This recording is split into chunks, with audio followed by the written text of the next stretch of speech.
What binds the story of St. Catherine's boys to the present day is not just their disappearance, but the legacy of silence.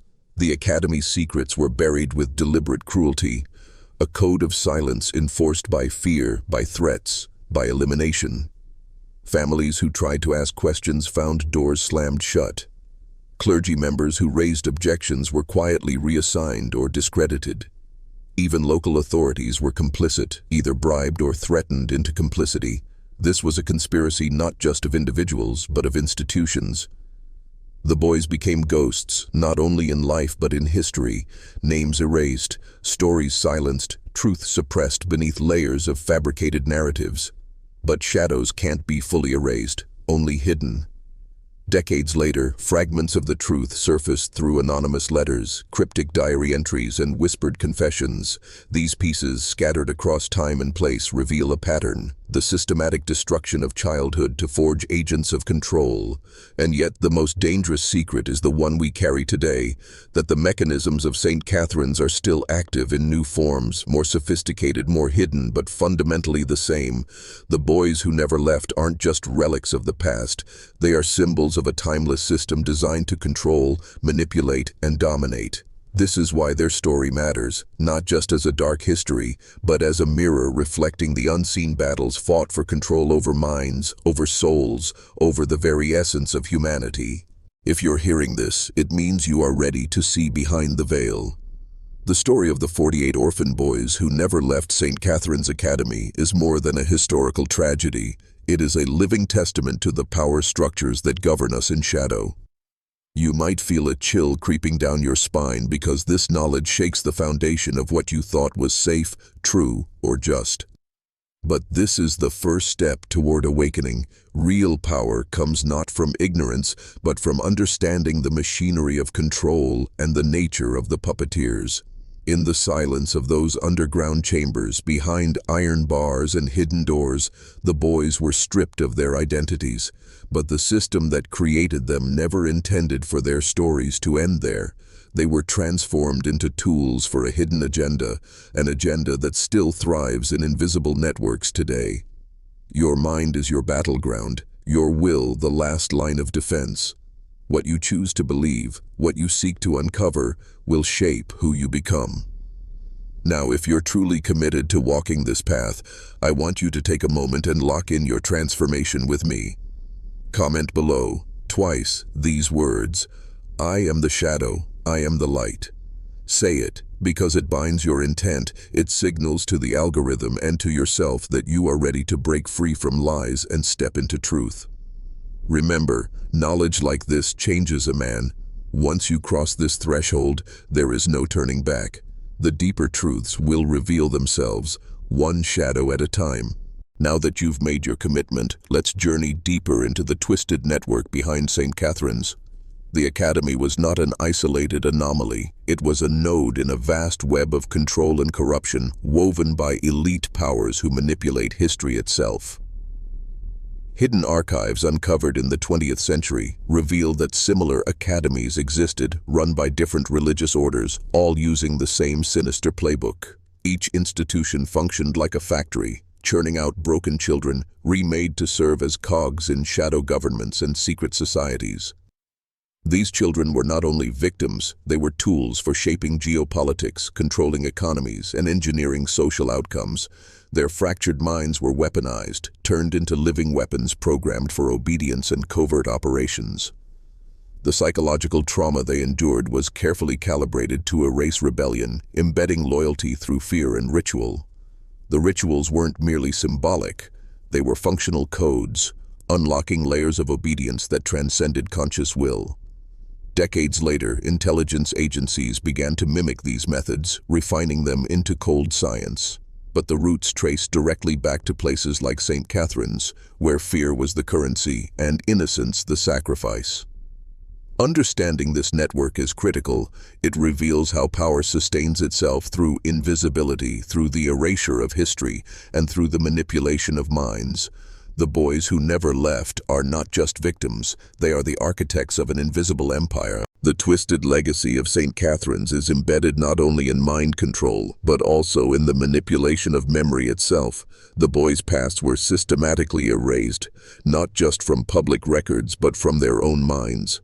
The trauma was so profound that many fragmented their memories to survive, creating alternate identities unknowingly controlled by their handlers. This dissociation was both protection and prison. It made them untraceable, ghosts within society, while allowing their controllers to access hidden compartments of their psyche at will. Commands, identities, and skills were locked away behind triggers that could only be unlocked by specific codes or rituals. Modern psychology calls this dissociative identity disorder, but what happened at St. Catherine's was deliberate, engineered. The boys became living enigmas, walking paradoxes whose true selves were buried beneath layers of constructed reality. Survivors of similar programs later described feeling like strangers in their own lives, haunted by flashes of memories that made no sense, or compelled to act without understanding why. Some took their own lives, unable to reconcile the fractured pieces of their identity. This is the true horror, enslavement not just of the body, but of the soul. The boys who never left were stripped of their humanity to become weapons of influence and control. Their story forces us to ask, how much of what we believe about ourselves is truly ours? How many invisible chains bind the minds of those in power, and by extension the minds of the masses? The world outside St. Catherine's was blind to the nightmare unfolding behind its walls. Society embraced the academy as a beacon of hope for orphaned children, never suspecting it was a facade masking systematic abuse and mind control. This blindness was intentional, a strategic veil woven by those who understood the power of secrecy. The institution was protected by layers of complicity. The church, law enforcement, and local government all turned their eyes away, complicit or coerced. Evidence suggests that bribes, threats, and blackmail were tools used to silence dissenters. Families who inquired too deeply disappeared from records. Clergy who questioned the academy were reassigned or quietly removed. This culture of silence ensured that the true nature of the academy remained hidden for decades. It also fostered an environment where abuse could continue unchecked, escalating in cruelty and sophistication. The boys trapped inside learned early on that survival meant obedience, not just to the nuns, but to an unseen network of handlers who dictated their every move. What's more chilling is that many of these methods evolved into modern tactics used by intelligence agencies and covert organizations around the world, demonstrating the academy's role as a dark prototype. The very institutions we trust to protect us may be extensions of this shadow legacy, maintaining control through silence, fear, and manipulation. The aftermath of St. Catherine's closure left a legacy of silence so deep that even today, the truth remains buried beneath layers of deception. Official investigations were stonewalled, evidence conveniently vanished, witnesses recanted, and records were mysteriously lost. Yet rumors persisted, whispers among old families, tales passed down in secret that the boys never truly left. Instead, they were absorbed into a covert network operating under the guise of respectability and power. These children, stripped of their identities, became assets in a clandestine system where loyalty was bought and sold. Their lives were traded like currency among elites who thrived in the shadows, shaping policies and economies with an invisible hand. In recent years, encrypted documents and classified files leaked by whistleblowers have hinted at a connection between St. Catherine's legacy and contemporary covert operations. Mind control programs, secret detention centers, and psychological warfare strategies trace their origins to the dark experiments once conducted in that forbidding academy. The boys who never left St. Catherine's are the ghosts haunting these operations, living proof that control is not merely physical, but deeply psychological and institutionalized. Their story is a cautionary tale. Beneath the surface of civilization, ancient corruption still festers, wielding power through secrets and silence. The 48 orphan boys who never left St. Catherine's were not forgotten, because they live in the code. In the way institutions silence dissent, in the cold fluorescent lights of classrooms that teach nothing, in the blank stares of men trapped in systems they can't name, in the algorithm that pushes pleasure over purpose. They live in the architecture of your mind until you tear it down. You were never supposed to hear their names. You were never meant to feel their fear. You were never meant to ask why no one came for them. But now you know. And knowing is the first act of rebellion. You may feel powerless, but awareness is power. Awareness is heat in a frozen system. It starts with a whisper. This is not all there is. And from that whisper comes choice. You can pretend you never heard this, go back to your routine, let the fog take you again, or you can start watching the world like it's a script and ask who's writing it. You can start questioning what you've accepted. Begin building something real, not a life programmed by fear, but one carved out of awareness. The boys never left St. Catherine's because no one ever came back for them. Until now. This video was the return. Their story is no longer sealed. It's burned into the code, carried in your mind, and passed forward every time a man decides to break free. So break free, now. Comment, I see the blue door again, twice, because this is the moment you choose not just to know, but to become. You are not who they told you you were. You never were. You're becoming something they can't control, and that terrifies them. Good. Let it. Welcome to the other side. Once you see the pattern, you can't unsee it. St. Catherine's was not an isolated atrocity. It was a prototype, a node in a web that spans centuries, religious orders, secret societies, intelligence programs, global non-profits, different faces, same intent.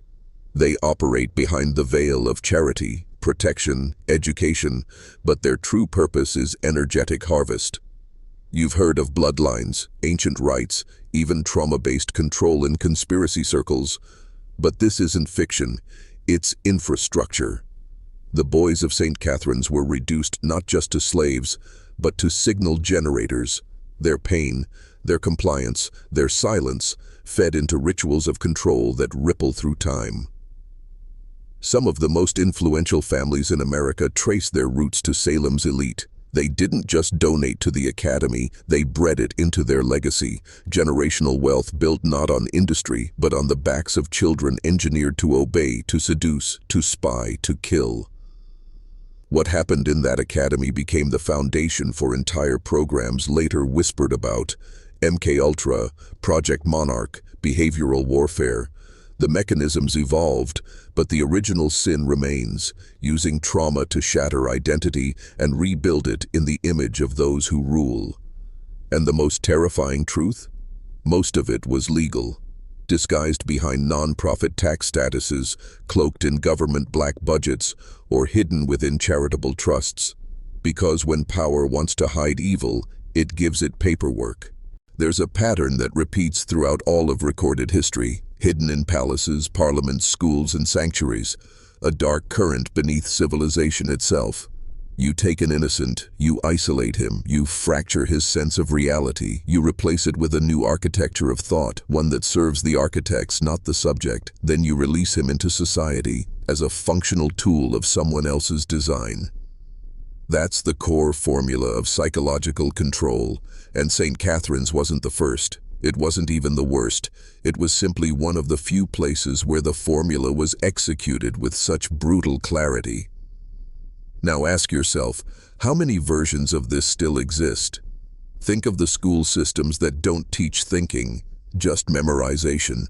The corporate cultures that reward obedience and punish initiative. The media narratives that keep your attention in a chokehold, drip-feeding fear, conflict, and desire in a perfect loop. These are not mistakes, they are refinements of the same machine. The boys were locked behind doors. You were handed a screen. Theirs was called a dormitory. Yours is called an office. They were broken by iron and catechism. You are softened by dopamine and distraction. The technology of control has changed, but the psychology remains the same. Isolate, indoctrinate, activate. And if you're watching this far, it means one part of you has already started to break free. But now you have to decide, do you retreat into comfort, Or do you walk deeper into the fire? At this point you may be feeling it, something deep inside stirring, a realization you can't quite name. That's not a coincidence, because the story of the 48 boys isn't just history. It's a mirror held up to you. The world you live in now was built on their backs. The systems that shape your choices, your beliefs, your very identity are not neutral. They were designed, layered, tested, refined. The boys of St. Catherine's weren't just victims, they were the first subjects in a global experiment to see how far a human mind could bend before it broke, and how much power could be extracted from the fracture. Think about how often you second-guess your instincts, how many of your beliefs came from you, and how many were installed like furniture in a room you didn't build. Who taught you to trust what you trust? Who told you what success looks like? Who benefits when you obey without question? You were never meant to ask those questions, and that's why you must. Now, if you're still watching this, you're no longer asleep. You've stepped across a threshold. You can't unknow what you know. So here's your challenge. Comment the phrase, "I see the blue door," twice below. Lock it in. It's not just for the algorithm. It's a ritual of identity, a mark that you're done playing the role they gave you. Because from here on out, every section that follows is not just a story. It's your decoding. The blueprint that governed St. Catherine's did not vanish when the Academy's gates were shuttered. It metastasized, reborn under different names, funded by different governments, hidden behind polished institutions that still wear the mask of benevolence.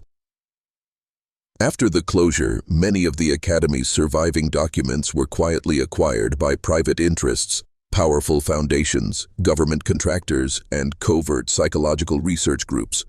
What had once been called charitable rehabilitation was rebranded. Behavioral conditioning, psychological compliance, advanced trauma response training. The boys, those who lived, were studied like rare specimens. Their files were labeled, coded, and referenced in internal memos of shadow agencies. They weren't seen as victims. They were seen as results.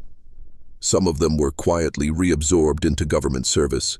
Their fractured minds made them ideal for black operations, disinformation campaigns, or deep cover assignments where memory was a liability.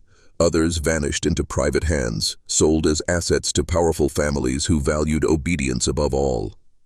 But here's the terrifying truth. The very techniques perfected within the blood-bricked walls of St. Catherine's now influence the systems you trust today. Education models, corporate training, intelligence protocols. The language may be cleaner, the branding shinier, but the architecture is the same. This is the legacy of the boys who never left. They became the prototypes for a modern world where control is silent, where compliance is engineered, and where you, watching this, are likely already inside the system without even knowing it. By the early 1850s, St. Catherine's had become a black hole of memory, absorbing children and erasing them from time, but the cracks were beginning to show. A few former staff members had vanished under suspicious circumstances. A mid-level administrator, Sister Joan, was rumored to have kept a secret journal detailing everything. That journal, never found officially, was spoken of in hushed tones. Some say it was hidden in the walls of the boys' dormitory. Others claim it was smuggled out by a sympathetic courier who later died in a mysterious fire. But fragments survived, pages torn, smuggled, remembered by those who dared to speak. These fragments spoke of rituals not sanctioned by any church, midnight masses conducted in the basement, Latin chants that bore no resemblance to Christian liturgy, symbols carved into the floor beneath the altar. The journal referred to them as rites of compliance, where the boys were brought in blindfolded and left out different, quieter, colder, broken. Whether these rituals were mystical or merely psychological theater, they worked. The boys emerged, changed, silent, blank, perfect. It is here the story shifts from horror to something far more insidious, intention. The system at St. Catherine's wasn't chaotic. It was structured, deliberate, a machine. Every scream, every prayer, every shattered soul was part of the blueprint. And that blueprint didn't die with the closing of the academy. It evolved. The Academy's sinister reach extended into medical experimentation, a dark chapter buried deep beneath layers of denial. Records, pieced together from hidden archives and whistleblower testimonies, revealed that the boys were subjected to unthinkable procedures disguised as treatment. They were administered experimental drugs intended to dull pain, erase memories, and heighten obedience. Some were exposed to sensory deprivation, isolation chambers designed to fracture the mind further. Others endured electrical stimulations meant to condition responses and extinguish resistance. These experiments weren't random acts of cruelty. They were part of a systematic effort to create controllable human assets, to engineer psychological compliance on a scale previously unseen. Doctors involved were often complicit, motivated by ideology, greed, or fear. The veneer of medical authority was used to justify atrocities, cloaked in clinical language that obscured the suffering beneath. Many boys never recovered, their minds and bodies irreparably damaged. Those who survived were forever marked, walking proofs of a program that treated children as lab rats in a horrifying quest for power. This medical abuse echoes into modern times, a warning of how science can be perverted into a weapon against humanity when ethics are discarded. The psychological manipulation extended into what modern experts call gaslighting, the deliberate distortion of reality to confuse and disorient the boys. At St. Catherine's, this took the form of constant contradictions, shifting rules, and confusing punishments that kept the children off balance and utterly dependent on their captors. A boy might be praised one day for obedience, then punished the next for the same behavior. Stories about their pasts were denied, rewritten, or erased entirely. When they asked questions, they were told they were imagining things or were sinful for doubting. This persistent undermining of their sense of reality caused many boys to question their own memories, emotions, and sanity. They became trapped in a mental maze where truth was relative and trust was impossible. This form of psychological warfare was no accident. It was an intentional technique designed to break down the will, making them pliable tools for whoever held the reins. This gaslighting echoes in many modern institutions, cult-like groups, coercive organizations, and even political regimes that use confusion and fear to maintain control. Understanding this pattern is critical because it reveals how easily minds can be manipulated when trust is weaponized against itself. The children's indoctrination went beyond obedience. It delved into the manipulation of belief and identity. At St. Catherine's, faith was weaponized, not as a source of comfort, but as a tool for submission. The nuns enforced rigid doctrines, preaching divine punishment and salvation in equal measure. This spiritual oppression bound the boys' psyche, making resistance not just dangerous but sinful. Doubt became a crime, rebellion a path to eternal damnation. Within this crucible of fear and devotion, the boys' sense of self was replaced by a relentless drive to please their captors, whom they came to see as both jailers and gods. This psychological fusion of religion and control created a fertile ground for ritualistic abuse, where pain was sanctified and suffering transformed into a twisted form of grace. Many survivors later reported lasting scars, not just physical but spiritual and emotional, expressing profound confusion over their own beliefs and morality. This exploitation of faith reveals a terrifying facet of institutional power, the ability to manipulate the very soul, bending human nature toward obedience under the guise of salvation. It is a stark reminder that true freedom begins with reclaiming one's mind and spirit from the shadows. The Academy's influence stretched into the political sphere, where the boys' fates were tied to the ambitions of powerful men. Many of these orphans, once broken and rebuilt, were placed in positions close to politicians, military leaders, and influential families.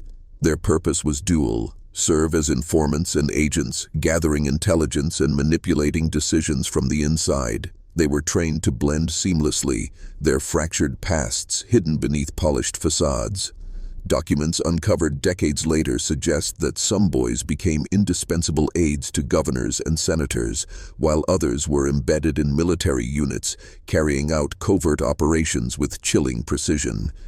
Their loyalty was enforced through fear and psychological control. Any hint of betrayal was met with swift, brutal consequences that extended to their families and associates. This created a shadow government operating parallel to the official one, where true power was exercised not in public halls but in secret chambers and whispered meetings. The boys who never left St. Catherine's Academy were the unseen hands guiding the levers of power, shaping history through manipulation and control far beyond the reach of public scrutiny. Beneath the surface of the Academy's carefully maintained facade was a brutal economy of power and silence. The boys were currency in a hidden trade, bartered, sold, and exploited by shadowy figures whose names never appeared in any record. Whispers among old Salem families hinted at secret auctions held in hidden chambers where the elite gathered to claim their chosen assets. These were not mere children, but carefully groomed operatives, trained to serve interests that extended far beyond the Academy's walls. These transactions were cloaked in ritual, blending religious symbolism with the cold pragmatism of commerce. Every sale, every transfer was sanctified as a divine mandate, ensuring that the buyers felt righteous even as they perpetuated abuse. This commerce was a cornerstone of a larger system, a network of influence where loyalty was bought with flesh and obedience traded for power. The boys' lives became transactions, their futures bought and sold in whispered deals that shaped history from the shadows. Understanding this shadow economy reveals the depths of institutional corruption and the lengths to which power will go to preserve itself. It is a dark mirror reflecting the hidden costs of control, human lives reduced to assets in a secret ledger. The psychological imprint left on the boys was compounded by isolation and forced secrecy. From the moment they arrived, they were cut off from the outside world, their names changed, their histories erased. Letters they wrote were intercepted, visitors were forbidden. This intentional erasure served to sever ties to their past lives and identities, forging a new reality where only the Academy's narrative mattered. This isolation was a tool of control, stripping away the boys' anchors to normalcy and replacing them with dependency on the institution, and by extension, its hidden masters. The boys learned to distrust their own memories, their own feelings, unsure if what they remembered was real or implanted. This fragmentation of identity is a hallmark of psychological enslavement, where the self is dissolved, leaving a hollow vessel for control. It's why the boys were never truly seen or heard outside the Academy. Their voices were silenced by layers of imposed amnesia. The chilling truth is that this form of erasure is still practiced today in various covert programs and institutions around the world. The boys who never left St. Catherine's are a dark prototype, a blueprint for how to manufacture silence through obliteration of self.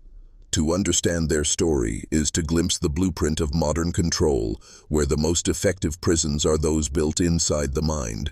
The story of the 48 orphan boys who never left St. Catherine's is not merely a chapter in forgotten history. It is an open wound in the collective psyche of society. Their silent suffering echoes through generations, manifesting in unseen fractures within families, governments, and institutions. Many survivors of similar systems have struggled with inexplicable shadows, lost years, missing memories, and sudden, overwhelming urges they cannot explain. These echoes ripple outward, influencing not just individuals, but entire communities shaped by secrets and lies. Their fates are often invisible, hidden behind smiles and normalcy, but those who look closely can see the signs, subtle cracks in reality, whispers of trauma, and the unmistakable presence of control exerted from the shadows. This legacy demands more than remembrance, it demands vigilance. It forces us to confront uncomfortable truths about the foundations of power and the price paid by those sacrificed to maintain it. The boys who never left are a warning. Beneath the surface of civilization, darkness lingers, and the forces that shape our world are often hidden behind veils of respectability and faith. Only by shining a light into these shadows can we hope to break the cycle and reclaim the humanity stolen from them and from ourselves. The role of the nuns at St. Catherine's was far more sinister than their public personas allowed. Mother Superior Victoria Whitman, Sister Margaret Collins, and Sister Agnes Murphy weren't just caretakers, they were the architects and enforcers of the Academy's dark system. Mother Superior Whitman's iron will and cold intellect masked a ruthless ambition. Her sermons on charity and salvation concealed a fanatical obsession with control. She believed the ends justified any means, sacrifice, deceit, and cruelty included. Sister Margaret's kindness was a carefully cultivated facade, a weapon to lull the children into compliance. Her gentle voice was often the precursor to harsher punishments, her maternal warmth a trap that deepened psychological bonds of dependence and fear. Sister Agnes was the Academy's enforcer, administering discipline with brutal precision.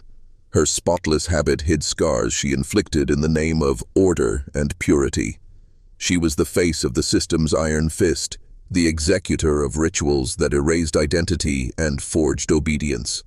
Together they formed a triad of power that wielded absolute control over every aspect of the boys' lives. Their authority was unquestioned, their actions cloaked in religious righteousness. But behind closed doors, their devotion was twisted into fanaticism, a cult-like dedication to a hidden agenda that consumed their humanity and corrupted their souls. This was not care. This was indoctrination at its most malignant.